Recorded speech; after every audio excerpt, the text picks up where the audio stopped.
Hi, my name is Dreier. I'm here from the Planetary Society, where I'm the Senior Space Policy Advisor. I'm here to talk about my talk for the symposium here. No longer optional, why scientists must engage with political society. So professional scientists have many responsibilities, right? Teaching, mentoring, managing and applying for grants, performing professional service to the university and to the scientific community, and of course, actually doing the science that they got into this business, for the first place. And over recent decades, though, there have been an additional responsibility added to this overburdened researcher, right? That of, in a sense, public outreach on behalf of their science.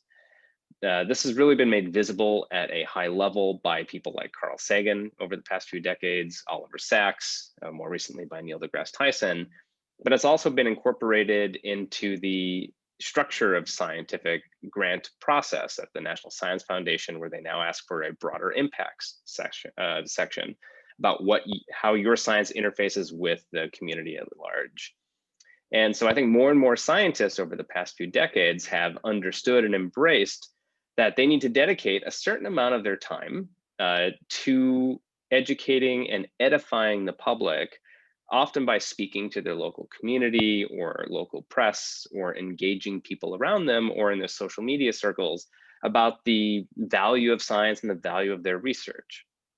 Now, this is not done just for the benefit of the public, right? It's for science itself. It's not a selfless act of the scientist or researcher doing this.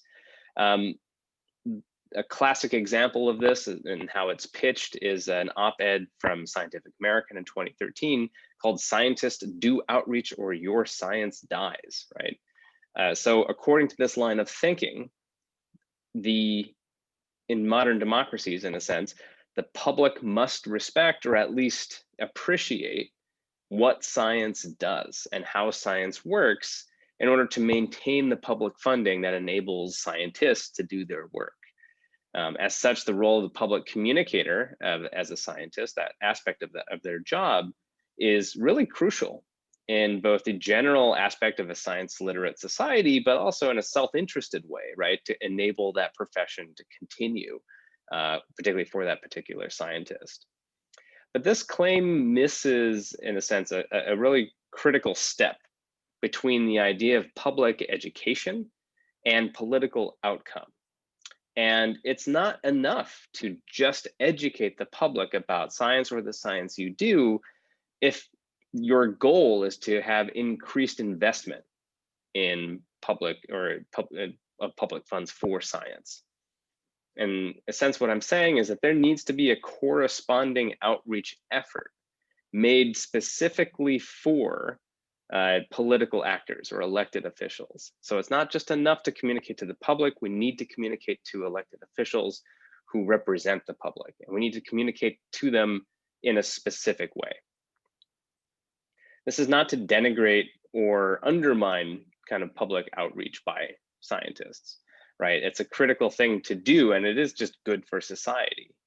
Instead, what I'm arguing is that scientists must add yet another responsibility to their already overstuffed portfolio, and that of political advocate or self-advocate.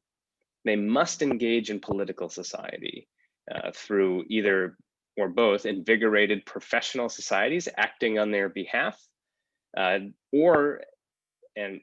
self-advocates communicating regularly with the people who represent them in government.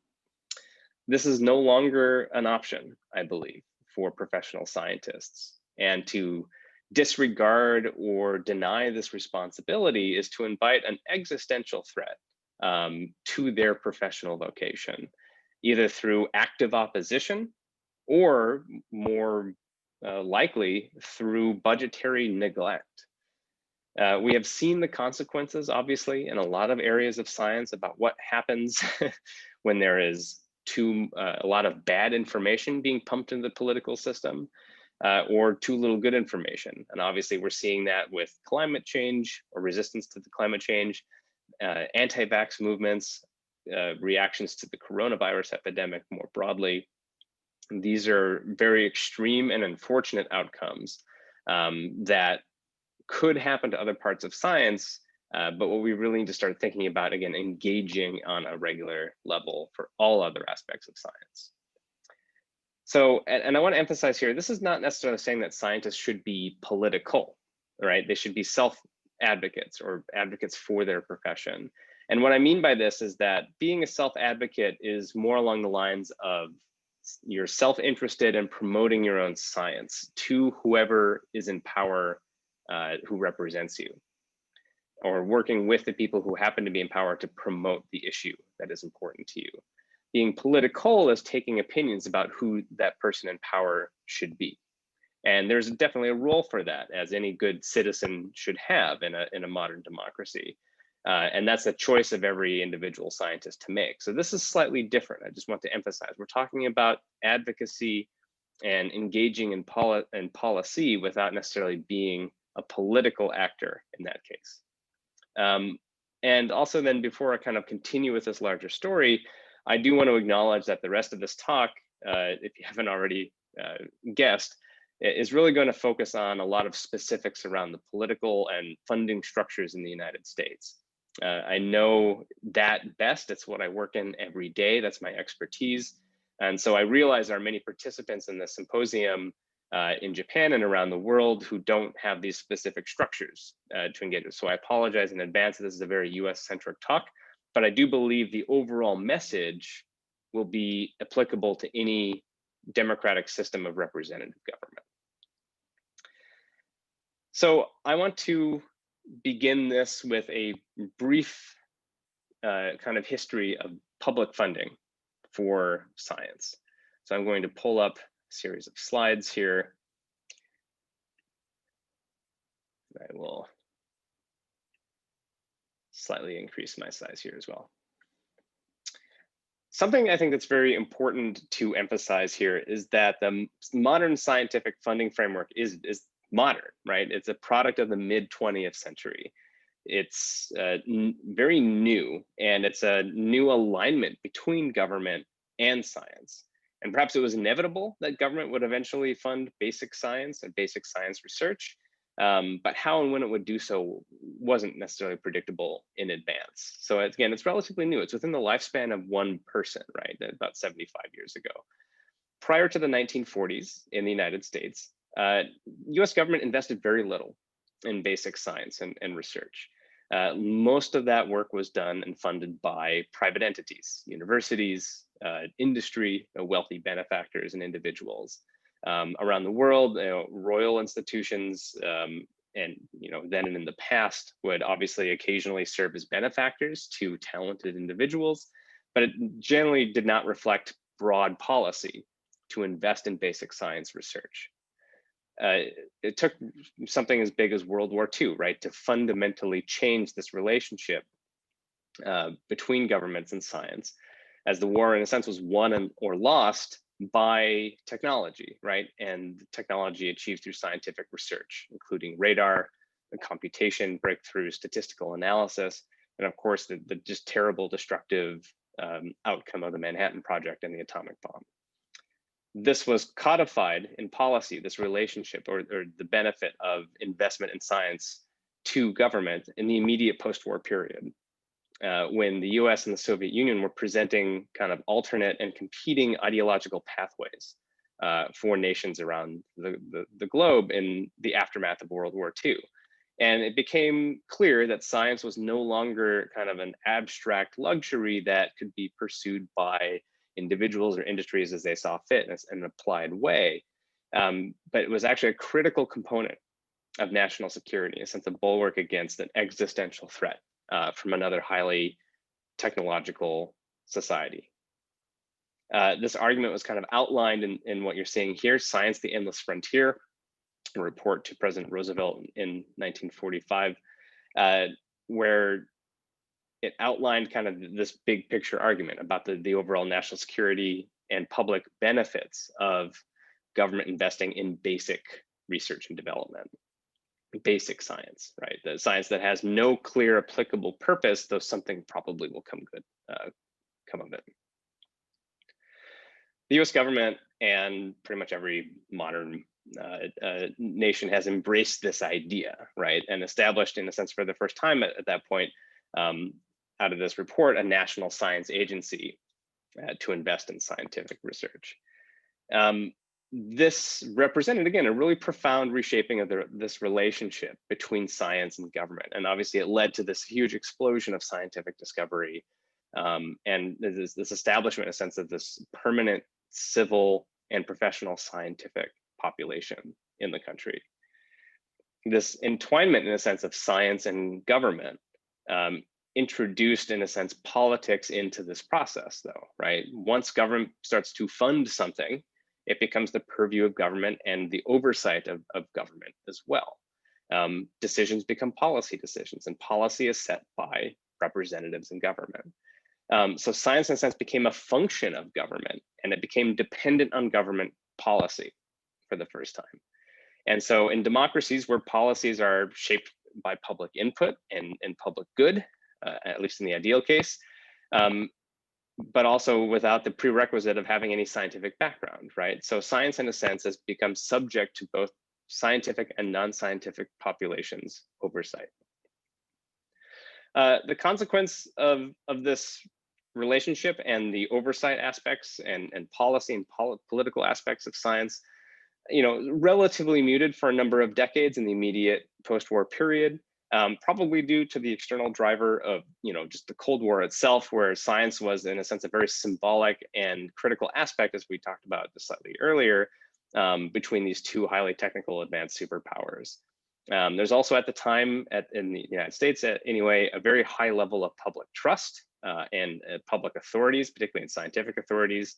But that is changing, right? Over the last few decades, the United States and around the world, there's been a loss in confidence in authorities and authority figures, including scientists.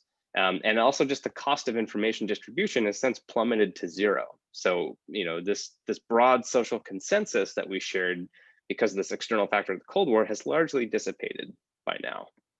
And there's no external force driving political parties to both agree about the importance of science in society. That is now more free, in a sense, to float ideologically. I think we're seeing this rift again most clearly in the environmental and climate change areas of science, obviously medical science, vaccinations, as I mentioned earlier. Coronavirus was clearly a wide range of public reactions, unfortunately, to that. But also, I think we've seen this in a more prosaic and kind of banal way that has threatened, in a sense, basic function of science. And that's through just the amount of resources presented to basic scientific research. So obviously funding is the lifeblood, right, of science research in this public system that we have. So obviously you buy things with it, right? You buy scientific equipment, facilities, right, to do your science in. And also really, the salaries of the people who do science. It pays for people, pays for students, right, to have mortgages and jobs, or the jobs that allow them to buy food, right? Really basic things. It pays for people. And people, unlike consumer goods in, again, modern kind of advanced nations, don't get cheaper over time, right? Salaries go up at rates that are greater than inflation. And there's no kind of magic shortcut. If science is done primarily by people, the cost of science has been growing over time. Not even if you don't account for the growth of number of people, just people become more expensive, right? Salaries for highly skilled people are expensive or high. Funding also, and just broadly within governments, is we can kind of consider it zero sum for the sake of this discussion. Money allocated to one program in government cannot be used, right, for another program in government. Once you use it, it's set for that. So for that reason, the amount of money spent by government on research and development is kind of a good proxy for its political priority, right? So the choice was made to spend it on, say, science versus something else, or something else instead of science. So we can use the amount of money being applied to science, again, as a political proxy of its priority within the current government system or political system. In 2020, then, we can start looking at some actual numbers in the United States. So this last year, the United States will have spent roughly $83 billion on all of its research and development activities. And that's spread across about half a dozen different federal agencies, a whole number of slew of programs within those. I should mention another 80 billion was spent on research and development just within the Department of Defense. And obviously that's a really important story, but the political motivations, the desired outcomes, and the kind of fundamental motives of defense R&D is going to be very different than what we're talking about for civilian basic research and development. So we're just going to take the 80 billion from the DoD and just kind of set it aside. And from the rest of this talk, I'm really just going to talk about civil, peaceful kind of scientific research. So again, this $83 billion that we have, that the US has spent broadly, must be placed in the context. It's both, just $83 billion, staggering amount of money, right? I would like to have $83 billion, but it's also kind of a pithy expenditure in the context of the world's largest economy. And it reflects, as you can see here, about 1.5% of the United States annual expenditures, right? So for every dollar the US has spent last year in 2020, about $0.015 were spent on all science and basic science and research activities and development activities. So that's, as you can see here, a pretty marked decline from the early 1960s, right? That immediate post-Cold War period. And we're looking at really the blue line here. We're talking about our non-defense research and development. That's a proportion here of the total budget.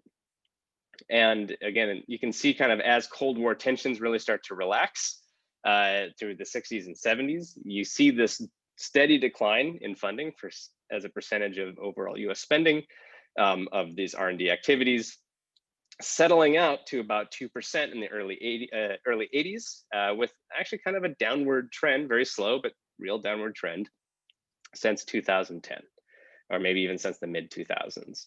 So it's been kind of stuck at a relatively low level, again, as a percentage of total US spending. However, the real value dollar, right, if you adjust for inflation, the actual buying power of this amount of money, this chunk of the US budget, has actually been going up during the same period, right? So here's kind of the same plot of that blue line, but just broken out by various the federal agencies that do non-defense R&D and adjusted for inflation, right? So $1 in 1976 is, buying the same amount of stuff as $1 in 2020. And you can see the overall buying power has gone up since the same period, right? So how do you kind of reconcile these two things? What's the answer? Like, is R&D funding increasing or is it decreasing? And I believe the correct interpretation is that, if we consider really through the prism of this zero-sum budget allocation, R&D has lost, regardless of how much you can buy now, as a proportion of this overall amount of government spending over time, it has shrunk, right? So as time has gone on, the amount of money the US political system has deemed appropriate to give to science, research, and development has gotten smaller and smaller and smaller. It's kind of, despite the fact that you can still buy more with it, the proportion of overall spending has diminished, right? So the political system is saying, of all the things we could spend money on, science is a smaller bit of that. So I think politically that says that funding has gone down, or the priority has decreased over the decades. So we could invest more in a sense, but we choose not to as a nation. So two additional facts, kind of support this. I'll just run through them relatively quickly, which is, at the same time as funding has kind of gone down as a proportion of US spending, we're still generating a lot of PhD students, right? A lot of doctorates are being granted in the United States, more and more over the years. And you can see here, the blue line is the number of doctorates granted per year. It's going up, up, up, up, up. This is from 1990. And the green line here shows it's kind of a rough way of saying it's the number of doctorates divided by the total number of research money that year, right? So the proportion, the dollars per new PhD student are kind of steady. There's a kind of weird blip in the early 2000s as the number of students dropped. But as students have been going up over the last few years, the amount of funding, even though it's been growing in real terms, has not been growing to match that new population of students. And again, as I mentioned before, the cost of people has not been going down. In fact, the cost of people has been going up. So people become more expensive, there are more doctorates, and the money is not growing fast enough to accommodate all of them.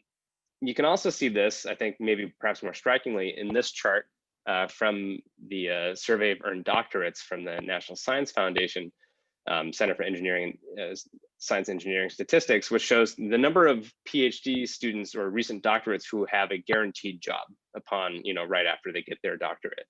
And, this is broken out by several different types of science and engineering field, but you can see the overall downward trend. You see a recent uptick for people who are in computer science, kind of makes sense, psychology and social science. And then you can see this significant drop, ongoing drop, with some recovery, but not that much for physical sciences, right? Most of the basic sciences that we think of, life sciences and so forth. So there's been a steady decrease in jobs available to PhD students over the same time.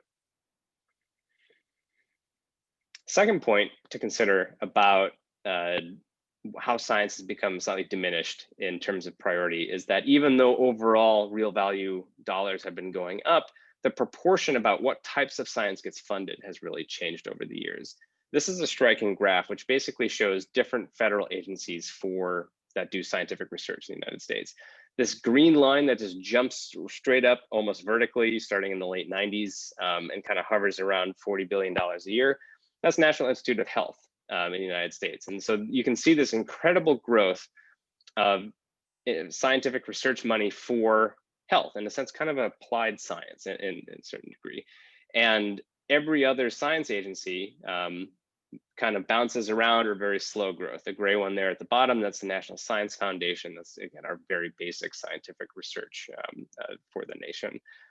Half of all of US non-defense research and development money effectively goes into the National Institute of Health for health research.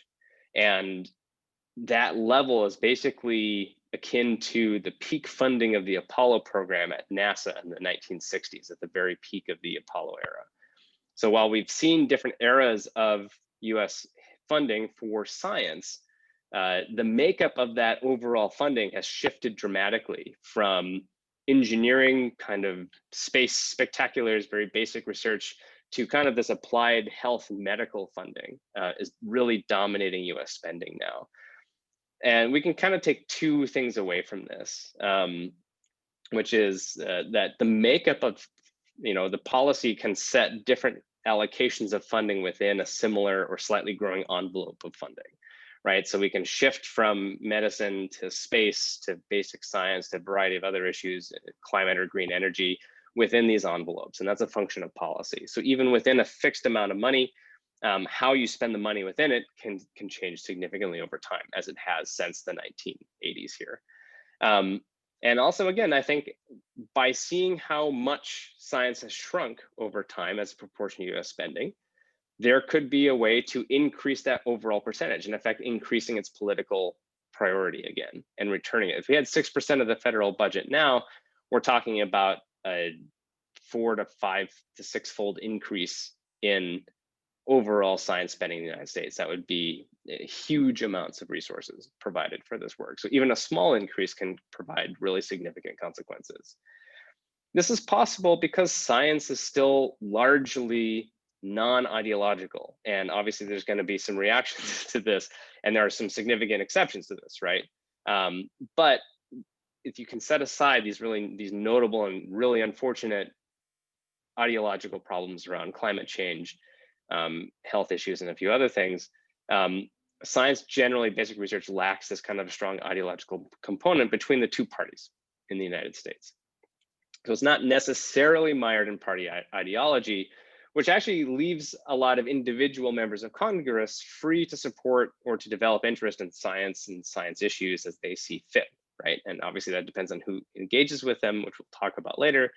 But it makes that there's not necessarily a fundamental philosophical block between the two parties saying that science is good or bad, writ large, right? Focused in these very general areas.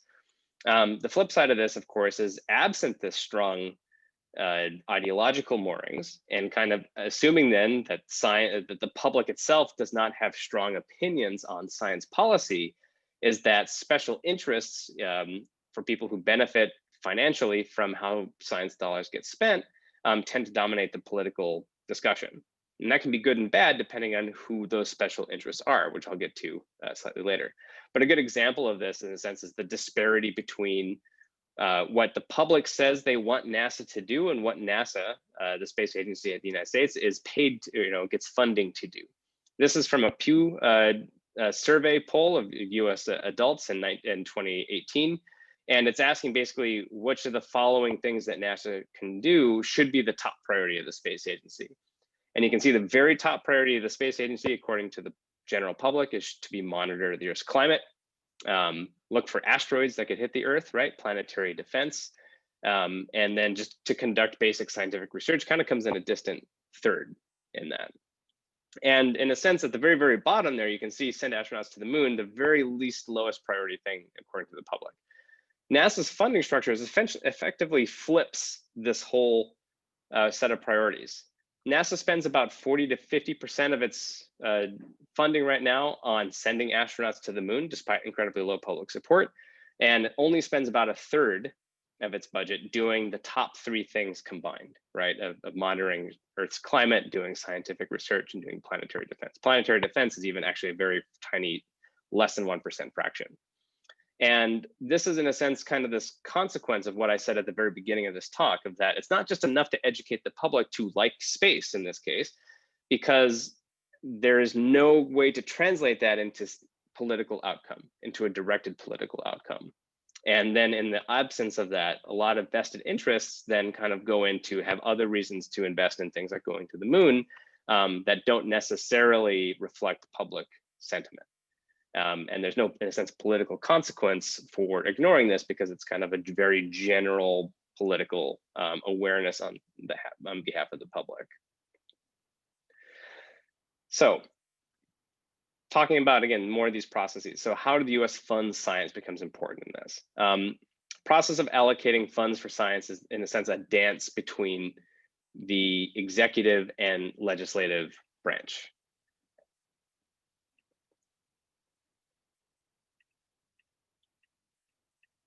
Fixing something, thanks. And this dance between a legislative and the executive branch of US government, right? Executive being the White House, legislative being Congress. White House sets the terms every year in terms of overall spending for the government by releasing its formal budget request every spring. And the request is kind of a statement in a sense of policy, right? Where does it want to spend money? What programs does it want to push forward? What it wants to do? Congress takes this request and ultimately funds what it funds, but it actually, the kind of the ground rules in a sense are very much set by this request. It sets the context, it's set by the White House. Congress is almost always in a reactive pose to this. And final outcome for a lot of smaller programs tends to track very closely to the White House's proposal, unless they're very, very high profile to attract attention of individual members of Congress.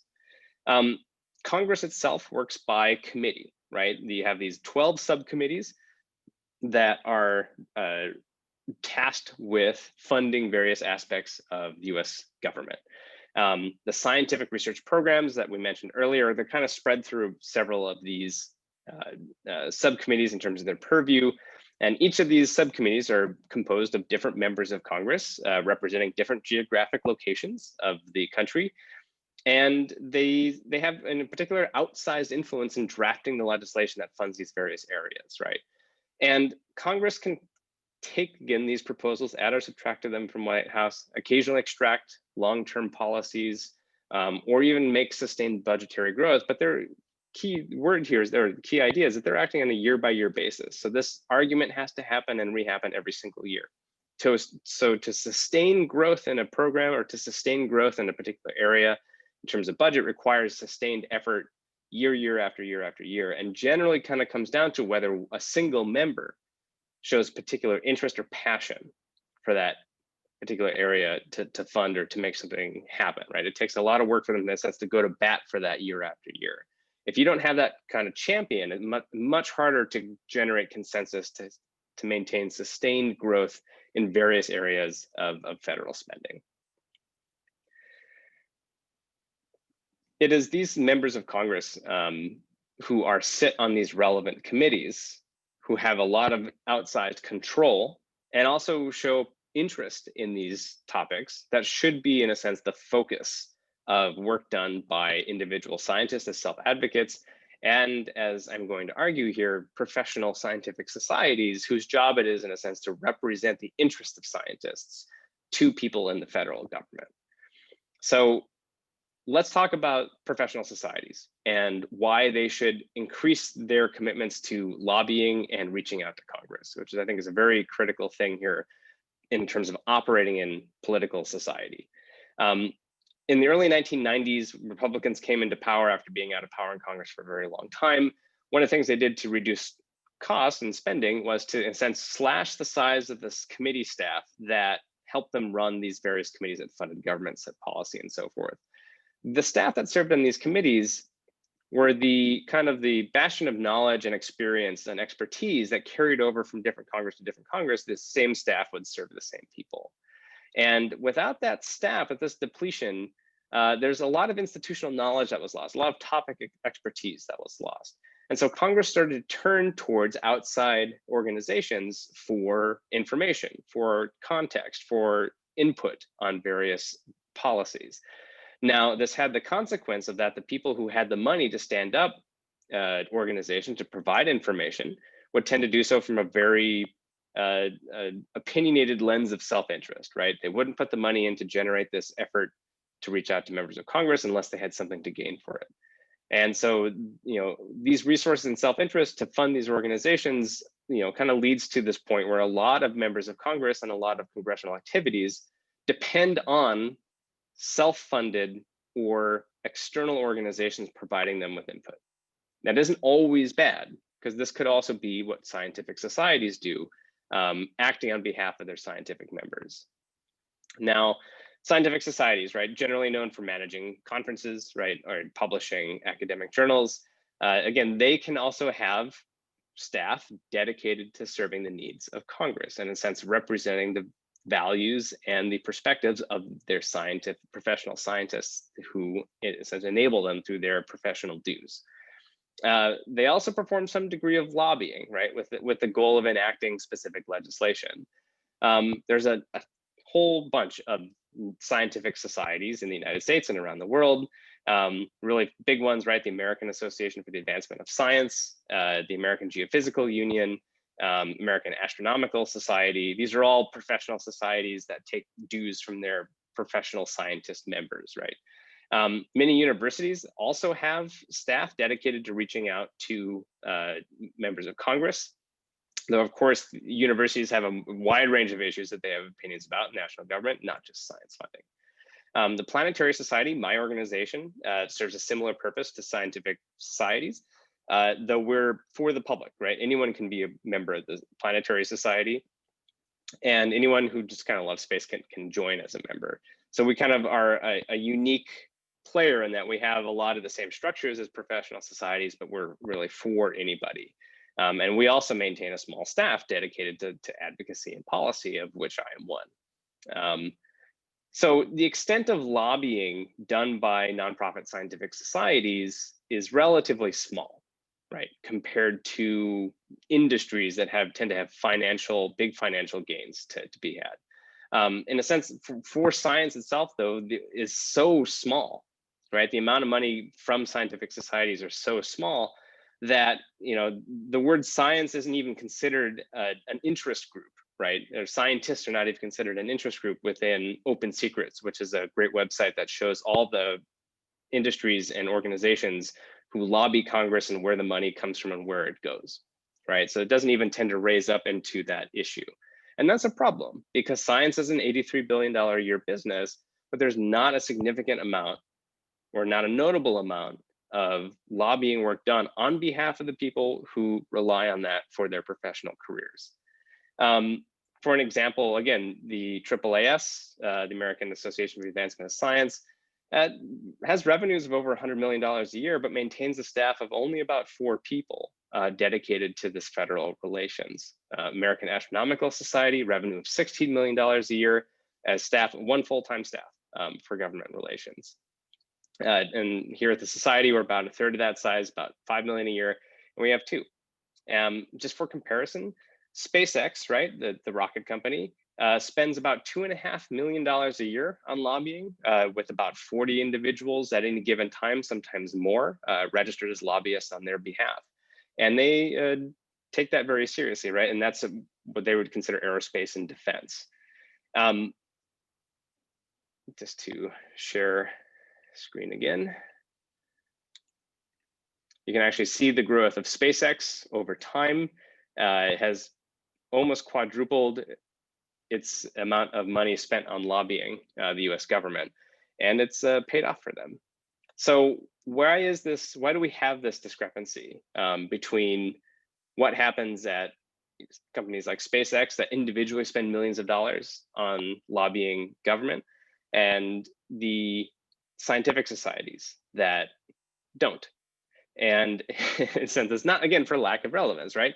Federal grants are the sole source of income for a lot of scientists around the country.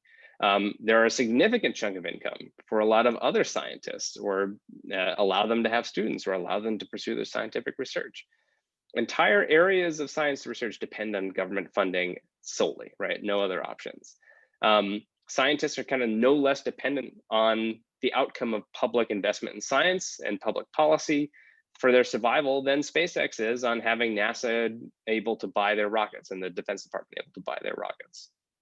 I think part of the problem, right, is that lobbying tends to have a negative connotation, as does politics in general for a lot of scientists. And I believe this negative connotation is probably a significant reason for why a lot of professional scientific organizations undervalue lobbying. And I believe there's also kind of a pervasive belief from that funding, in a sense of a pervasive belief that funding will kind of inevitably come anyway, based on the lived experience of a lot of older scientific professionals who had their coming of age during a very different political climate, driven by the Cold War and other external factors. An external existential sense of this existential factor driving political consensus for investment science no longer exists. And that has yet to really, I think, sink in with a lot of the older scientists or people who did not have that experience growing up, who tend to be running these organizations, and very much different perspective from younger scientists who are struggling to find resources and jobs to enable them to have careers in the field. Again, this reluctance in investing in science, I think, is all the more questionable when we start looking at the actual, again, outcome of these investments.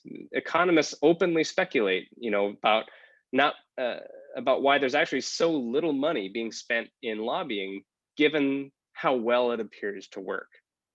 Companies invest in the order of millions of dollars a year, help secure billions of dollars a year in government contracts, as a consequence of effective lobbying, right?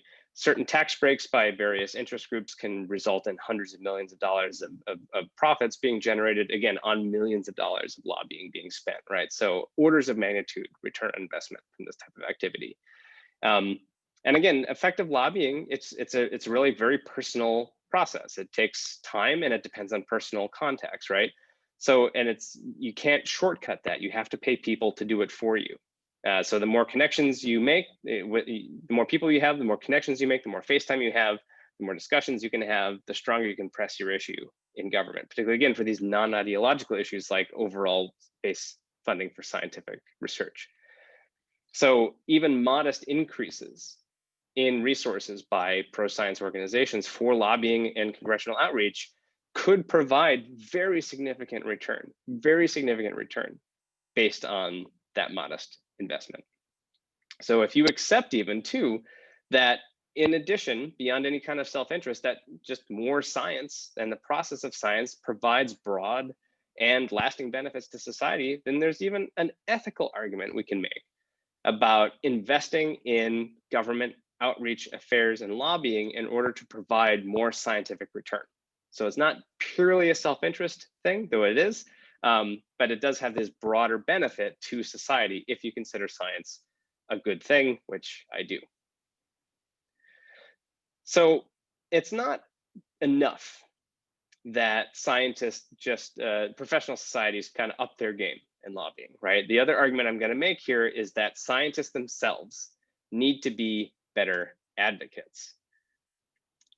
And let's just do this. Scientists themselves need to be better advocates. They need to engage their personal representatives in a concerted effort along with an increased commitment through their professional societies. In a sense, without this kind of constituent engagement, which is what scientists are in this case, members of Congress can easily, it just becomes a harder lift for professional societies because they can see them as just another special interest with no real consequence to their district and therefore their future electoral prospects, right? Members of Congress care about being reelected. They need to feel that decisions they make have real value to the people they represent, so those people will choose to elect them again in the future. So, but we have an advantage in a sense as individuals, right? For individual scientists being self-advocates, and that unlike professional societies that need to try to build broad swaths of coalitions in Congress, we only have a few people to worry about. You have, in the United States, you got 2 senators, 1 representative at the federal level. That's an audience of 3 to appeal to.